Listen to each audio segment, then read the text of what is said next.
امام بخاری رحمہ اللہ روایت کرتے ہیں ہمارے دوسرے خلیفہ جناب عمر فاروق رضی اللہ عنہ سے، وہ کہتے ہیں کہ میں نے کہا یا رسول اللہ انی نذرت فی الجاہلیہ ان اعتکف لیلۃ فی المسجد الحرام قال فاوف بنذرک۔ عمر فاروق کیا کہہ رہے ہیں، ان کے الفاظ کے اوپر غور کیجئے گا۔ کہہ رہے ہیں اللہ کے رسول صلی اللہ علیہ وسلم، میں نے جاہلیت کے زمانے میں، کفر کے زمانے میں، شرک کے زمانے میں یہ منت ماننی تھی، یہ نظر ماننی تھی کہ مسجد حرام میں ایک رات اعتکاف بیٹھوں گا۔ آپ نے فرمایا اپنی نظر کو پورا کرو، چنانچہ جناب عمر فاروق نے ایک رات کا مسجد حرام میں اعتکاف کیا۔ کیا اعتکاف کے لیے روزہ شرط ہے؟ یعنی کہ اگر کوئی روزہ نہ رکھے تو اعتکاف بیٹھ سکتا ہے، یا روزے کے بغیر اعتکاف نہیں ہوگا؟ میرے بھائی، اس معاملے میں علماء کرام کے مابین اختلاف ہے۔ کچھ کہتے ہیں کہ اعتکاف کا تصور روزے کے بغیر ممکن نہیں ہے، وہی اعتکاف قابل قبول اور معتبر مانا جائے گا جس میں اعتکاف بیٹھنے والا روزے کی حالت میں ہوگا۔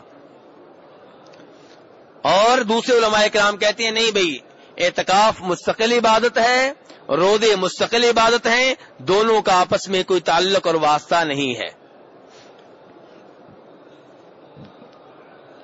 وہ علماء کرام جو کہتے ہیں اعتکاف کے لیے روزہ ضروری نہیں ہے، ان کی پہلی دلیل وہ حدیث ہے جو پہلے میں بیان کر چکا ہوں کہ جناب عمر فاروق رضی اللہ عنہ نے رسول اکرم صلی اللہ علیہ وسلم سے کیا کہا تھا کہ میں نے زمانے جاہلیت میں نظر مانی تھی کہ مسجد حرام میں ایک رات اعتکاف بیٹھوں گا، تو آپ نے کہا اپنی نظر کو پورا کرو۔ میرے بھائی، وہ ایک رات کے لیے اعتکاف بیٹھے، کیا رات کو روزہ رکھنا ممکن ہے؟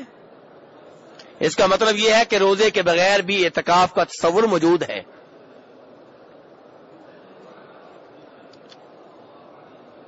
تو میرے بھائی، یہ حدیث دلیل ہے اس بات کی کہ روزے کے بغیر اعتکاف بیٹھا جا سکتا ہے۔ دوسری دلیل وہ حدیث ہے جس میں آتا ہے کہ نبی صلی اللہ علیہ وسلم ایک رمضان میں اعتکاف بیٹھنے لگے، آپ کے لیے جناب عائشہ رضی اللہ عنہا نے خیمہ لگوا دیا۔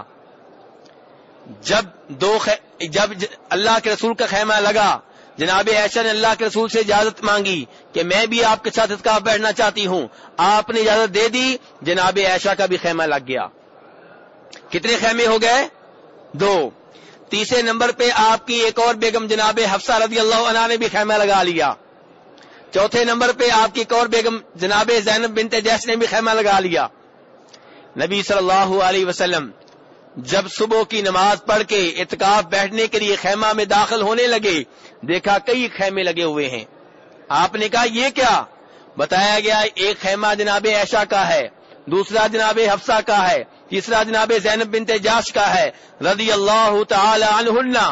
نبی صلی اللہ علیہ وسلم نے ارشاد فرمایا آل بر تردنا، کیا تم نیکی لینا چاہتی ہو؟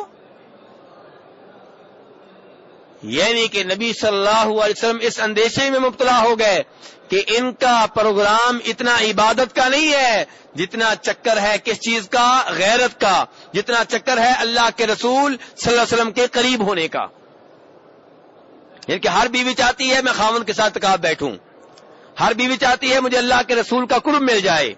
یعنی کہ اعتکاف کا ثواب کا جذبہ کم ہے، یہ جذبہ زیادہ ہے، یہ اندیشہ ہوا جناب رسول اکرم صلی اللہ علیہ وسلم کو۔ چنانچہ آپ نے کہا ما انا بمعتکف، میں اعتکاف نہیں بیٹھوں گا، اور آپ کا خیمہ جو ہے وہ وہاں سے ختم کر دیا گیا۔ پھر آپ کی بیگمات نے بھی اپنے خیمے ختم کر لیے، اور مسلم شریف کی حدیث ہے کہ آپ نے اس کے بدلے میں شوال کے پہلے 10 دنوں کا اعتکاف کیا۔ شوال کے پہلے 10 دنوں کا اعتکاف کیا۔ شوال کے پہلے 10 دنوں میں سے پہلا دن کون سا ہوتا ہے؟ عید کا۔ عید کے دن روزہ رکھنا جائز ہے؟ اس کا مطلب یہ ہے کہ نبی صلی اللہ علیہ وسلم نے جب یہ اعتکاف کیا تو اعتکاف کے پہلے دن آپ نے روزہ نہیں رکھا۔ تو یہ بھی دلیل ہے اس بات کی کہ روزوں کے بغیر بھی اعتکاف ہو سکتا ہے۔ اب کہنا یہ چاہتا ہوں اس گفتگو کا مقصد کیا ہے، اس گفتگو سے آپ کو ملے گا کیا؟ ملے گا یہ کہ ایک آدمی شوگر کا مریض ہے، وہ روزے نہیں رکھ رہا، کیا وہ اعتکاف بیٹھ سکتا ہے؟ جی ہاں بیٹھ سکتا ہے۔ ایک آدمی، ایک بچہ ہے، نابالغ ہے، وہ روزے نہیں رکھ سکتا، کیا اعتکاف بیٹھ سکتا ہے؟ جی ہاں بیٹھ سکتا ہے۔ تو یہ مطلب ہے میرے بھائی کہ روزوں کے بغیر بھی اعتکاف ہو سکتا ہے، اگرچہ مکمل اعتکاف وہی ہوگا، زیادہ ثواب تب ملے گا جب آپ روزے رکھ کے اعتکاف بیٹھیں گے۔